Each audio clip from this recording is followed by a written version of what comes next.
Good morning everyone. Welcome back to our online class again. In the last class we have discussed about how a regional language like Bengali developed. कि हमारे यहाँ बंगाली भाषा की अगर बात करें, हालांकि हम अगर संस्कृति की बात करें, the making of regional cultures हमारा लेसन का नाम ही है कि जो हमारी क्षेत्रीय भाषाएं हैं, संस्कृति है, वो किस प्रकार डेवलप हुई। और अगर हम कल्चर की बात करें, रीजनल कल्चर की बात करें, तो उसमें हमारी डांस फॉर्म भी आ रही है, म्यूजिक भी आता है, उसके बाद पेंटिंग भी आ रही है, उसके बाद लैंग्वेज में भी आ रही है, फूड हैबिट्स भी आएंगी, तो हमारी संस्कृति का हिस्सा है। यानी हम किसी भी जगह पर जाएंगे तो इन सारी चीजों में लगभग अंतर मिलेगा। साउथ में जाएं, हमारे से फूड हैबिट्स अलग मिलेंगी, वहां के अगर कॉस्ट्यूम की बात करें, पहनावा अलग मिलेगा, हमारे डांस फॉर्म अलग मिलेगी। तो इस प्रकार हमारे कल्चर का पार्ट है। तो लास्ट लेसन जो लास्ट हमारा टॉपिक था, इसमें हमने डिस्कस इसके बारे में किया था कि बंगाली किस प्रकार डेवलप हुई, बंगाली भाषा है और एक रीजनल लैंग्वेज के तौर पर किस प्रकार डेवलप हुई। तब हमने देखा था इट वाज डेवलप्ड फ्रॉम और डिराइव्ड फ्रॉम संस्कृत। बेसिकली वो संस्कृत भाषा से बनी थी। हालांकि उसमें दो अलग अलग फॉर्म देखी हमने। बहुत सारे ऐसे लिटरेचर की अगर बात करें, बंगाली लिटरेचर की बात करें, बंगाली साहित्य जो हमने पिछली क्लास में पढ़ा, तो उसमें दो हिस्से थे। एक तो which was taken directly from Sanskrit and it was translated in Bengali, Sanskrit से लिया ट्रांसलेट कर दिया गया बंगाली में। दूसरा independent, in which the local deities or the local lords like Dharm Thakur, the stories regarding them were composed। इस प्रकार की उनके बारे में कहानियां, कविताएं बनाएगी, बैलेट्स were there। अब हमारा जो आज का टॉपिक है और इस लेसन का जो लास्ट टॉपिक है, then after we are going to continue with the question answers। जो हमारा लास्ट टॉपिक है पीर्स एंड टेम्पल्स। अब पीर जो टर्म है, ज्यादातर ऐसा नहीं है कि हमने सुनी नहीं, हमारे आसपास सुनते भी। We basically term it as a Muslim religious teacher। कि ज्यादातर हम मानते हैं कि मुस्लिम जो धार्मिक गुरु होने से संबंधित टर्म है पीर। मतलब हम basically connected with the community, Muslim community, हम उसके साथ टैग करते हैं। लेकिन ऐसा नहीं, इस लेसन में जब हम पढ़ेंगे तो हमें समझ में आएगा it is basically for all the religious personalities. जितनी भी धार्मिक व्यक्ति रहे, चाहे हमारे हिंदुओं में रहे, चाहे बौद्ध रहे, चाहे मुस्लिम रहे, सबको शामिल किया गया सिस्टम के अंतर्गत।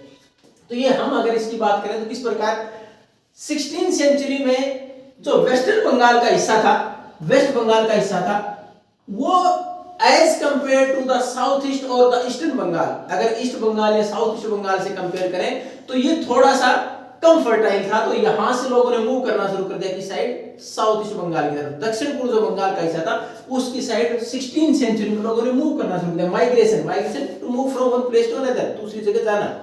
तो यहां से मूव करना शुरू कर दिया वेस्टर्न बंगाल से साउथ ईस्टर्न बंगाल की तरफ। और उसी टाइम पर कोइंसाइड एक वर्ड लिखा हुआ, साथ ही साथ उस टाइम पर एक शासन में बदलाव हुआ, यानी वहां के शासन में बदलाव हुआ। और शासन किसके अंतर्गत आया? It was controlled by the Mughals, मुगलों के अंतर्गत से शासन आ गया। तो मुगलों ने जैसे ही शासन लिया अपने हाथ में, they made the administrative centre as Dhaka. Dhaka को अपनी एडमिनिस्ट्रेटिव सेंटर, अपना मुख्य केंद्र बना दिया प्रशासन का। अब भी एक कैपिटल है देश की, किसकी? बांग्लादेश। और अगर आप लोगों की नॉलेज में नहीं है तो हम देखो, हमारा एक स्टेट है वेस्ट बंगाल, वो जब कि कौन से, अगर आप पूरे मैप में देखें तो कौन सी साइड है? ईस्ट में है। Why do we call it west Bengal then? वो ईस्ट में होते हुए वेस्ट बंगाल क्यों बोलते हैं?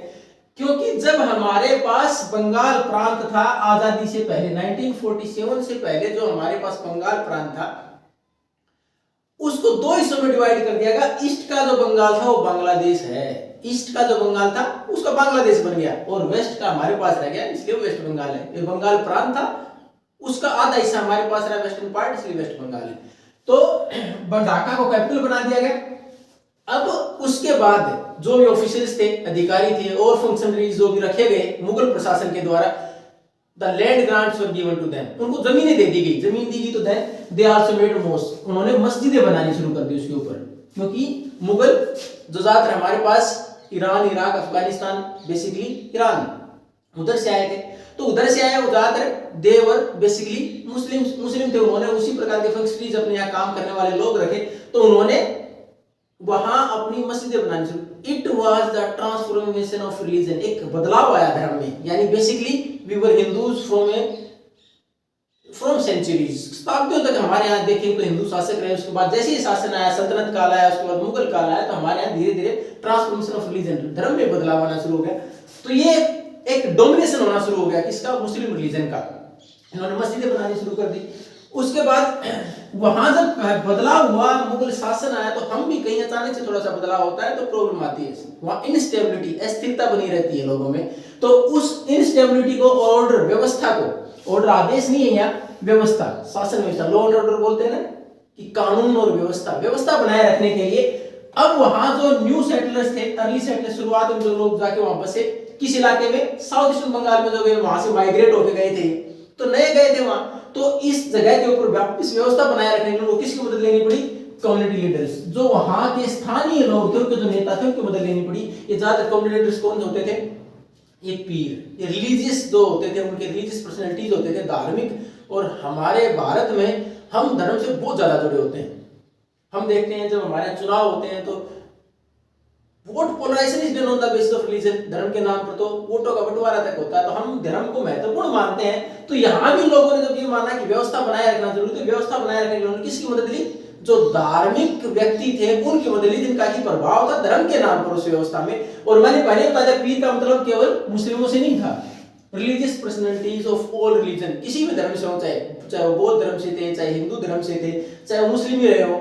अब इनका काम क्या था, ये ज्यादातर उनको शिक्षा भी देते, धार्मिक शिक्षाएं भी देते, उसके साथ साथ अगर कुछ गलत हो या सही क्या है, अगर किसी विषय कोई विवाद होता तो उसका निपटारा ये लोग करते थे। तो इनका एक प्रभाव था समाज के अंदर। तो इनकी मदद ली कि जो हमारे पास सेटल, जो नए रहने के लिए गए थे लोग, उन्होंने मदद ली कि वहां की व्यवस्था बनाए रखने के लिए, टू सेटल डाउन देयर, तो वहां की व्यवस्था को बनाए रखने के लिए, वहां रहने के लिए उन्होंने मदद दी। इसकी मदद से क्या है कि इनको लोग ज्यादा रिस्पेक्ट देते थे, तो उसकी वजह से आसान हो गया इनके लिए वहां रहना।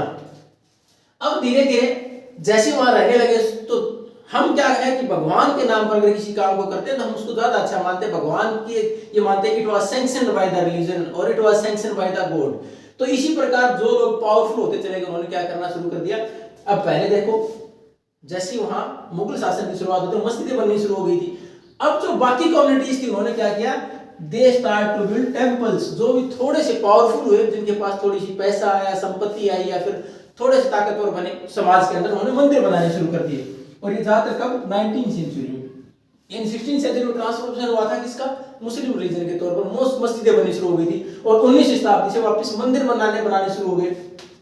और ये किस लिए बनाए गए थे मंदिर, how these temples were built, क्योंकि पावरफुल थे, इन्होंने एक तो अपनी पावर दर्शाने के लिए, पैसा और पावर दिखाने के लिए, दूसरा पायरिटी है कि धार्मिकता, दयालुता दिखाने के लिए कि भगवान के नाम पर शासन करते, धर्म में कितना विश्वास रखते हैं, उसके लिए इन्होंने अपनी ये मंदिर बनाने शुरू किए थे। हालांकि कुछ एक जो मंदिर थे ये पावरफुल के अलावा कुछ सामान्य कम्युनिटीज थी वहां की, जैसे कोल्लू और कांसारी, ये वर्ड आपकी बुक में इस्तेमाल हुए।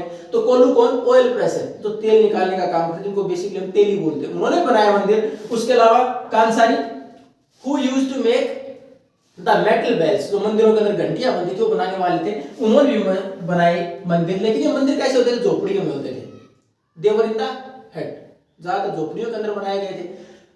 अब जैसे जैसे यूरोपियन ट्रेडर्स हमारे आए, यूरोप के लोग आए, तो हमारे यहाँ व्यापार बढ़ा, एक अपॉर्चुनिटी मिली इन लोगों को भी, ये कोल्लू और कांसारी यानी जो lower section of the society था, उनको भी एक मौका मिला डेवलप करने का, अपने आप को यूरोपियंस के लिए काम करने का, व्यापार में सहयोग करने का। उससे उनकी इकोनॉमिक पावर बढ़ी, अर्थव्यवस्था में उनका योगदान बढ़ा, उनका खुद की इकोनॉमी बढ़ी, उनके पास पैसा बढ़ा। तो उसके बाद उन्होंने क्या किया, उन्होंने फिर वापस बड़े मंदिर बनाने शुरू कर दिए। अब मंदिर बनाने शुरू किए तो उसके अंदर एक देखो आपके यहाँ वर्ड इस्तेमाल हुए, दो चाला और दो चाला। अब इनका मतलब पहले मंदिर जो बनाए गए तो शुरुआत में आपने देखा था किसके अंदर बनाए थे, तो लोअर कम्युनिटीज ने, the temples were built inside the hut, झोपड़ियों में बनाए गए थे। अब जैसे ही they got the religious sanction from the Brahmins, Brahmin थे वो धार्मिक व्यवस्था को पूरी को मंजूरी देते थे भारत में, तो उन्होंने माना कि लोकल डाइटी इज देयर, कि स्थानीय भगवान है, झोपड़ी के अंदर पूजा करते थे, अब इसको भगवान के तौर पर मानना शुरू कर दिया, बाकी समाज भी मानेगा। अगर ऐसे रिलीजियस सैंक्शन दे दी जाती ब्राह्मण के द्वारा तो उनके लिए पक्के मंदिर बनाने शुरू कर दिए इन्होंने, क्योंकि इनके पास इकोनॉमिकली दे बिकेम साउंड, थोड़ा सा आर्थिक तौर पर मजबूत हुए व्यापार के बाद, तो इन्होंने मंदिर बनाने शुरू कर दिए। अब ये दो चाला जिसकी विद टू रूफ्स, जिसकी छत दो हो, उसके बाद चौचाला जिसकी चार रूफ हो। अब इस प्रकार का स्ट्रक्चर था कि जिसकी छत, जैसे मान लो आपके यहाँ एक लेयर, उसके बाद दूसरी लेयर, इस प्रकार की 3, ये क्या है, इस प्रकार की छत हो, ये 2, अगर 2 है तो 2 चौला, अगर 4 है इस प्रकार की लेयर तो ये हो गई चौतला।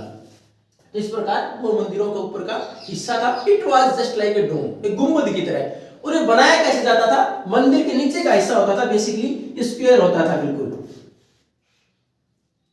और इसके ऊपर की बात करें तो फिर वही ऐसे का स्क्वायर होता। लेकिन जब इसकी छत बनाई जाती तो 4 ट्रायंगल के हिस्से जो आपस में जाके मिल जाते हो, जैसे एक ट्रायंगल यहां से और यहां तक आ गया कि आपने ये यहां से और यहां तक, दूसरा फिर यहां से आपने वापस शुरू किया कि यहां से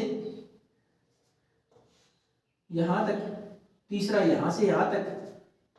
तो इस प्रकार क्या है ये मंदिर 1 2 3 और 4 ट्रायंगल, चारों ट्रायंगल आपस में जाके मिले यहाँ, तो इस प्रकार का ऊपर का जो शेप बन जाती थी, इस प्रकार की बन जाती थी मंदिर की। यानी ऊपर का हिस्सा, यानी 4 ट्रायंगल को इस प्रकार रखा जाए, लास्ट में जाके एक जगह कंबाइंड हो जाए, वो इस प्रकार की ऊपर की छत हो जाती थी उसकी। तो ये 2 चाला और 2 चाला इस प्रकार के मंदिर के ऊपर की शेप बनाई गई।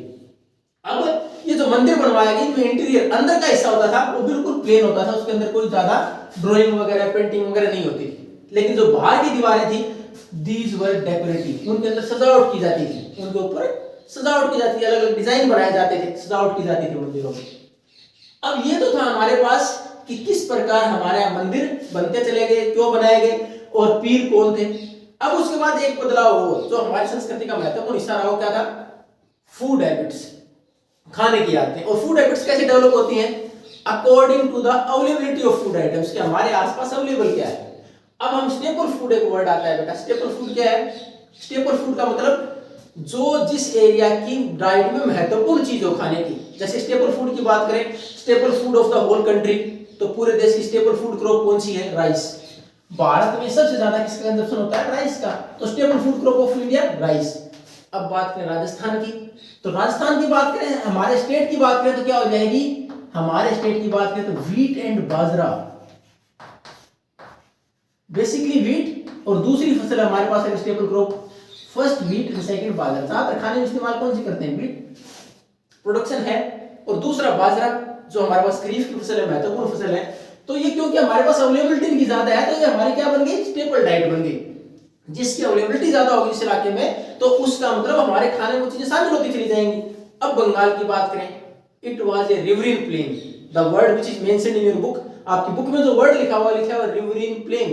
रिवरिन प्लेन का मतलब रिवर, नदियों द्वारा, प्लेन मैदानी इलाका, नदियों के द्वारा बनाया गया मैदानी इलाका है, तो उसमें रिवर्स हैं, तो आसानी से फिश अवेलेबल थी, उन नदियों के अंदर कई प्रकार की वैरायटी की फिश अवेलेबल थी। दूसरा राइस, क्योंकि प्लेन है, आसानी से प्रोडक्शन होता था राइस का, तो खाने में महत्वपूर्ण चीजें कौन सी, राइस और फिश। ये कॉमन में अगर व्यक्ति की बात करें, सामान्य व्यक्ति की बात करें, गरीब व्यक्ति की बात, उसके खाने में महत्वपूर्ण चीजें थी डाइट में, फिश और राइस। ये वहां की महत्वपूर्ण डाइट किसके आधार पर डेवलप हुई, अवेलेबिलिटी के आधार पर डेवलप हुई।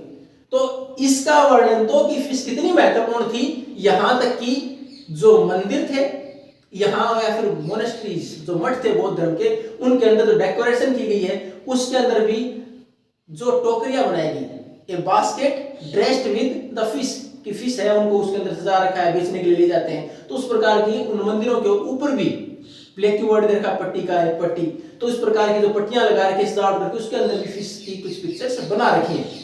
लेकिन एक चीज महत्वपूर्ण अगर हम देखें तो हमारे यहाँ जिस प्रकार वर्ण डिवाइड किए गए थे, तो हमने बेसिकली 4 वर्ण में डिवाइड किया है, ब्राह्मण, क्षत्रिय, वैश्य और शूद्र। ब्राह्मण है और नॉन वेजिटेरियन नहीं खाते।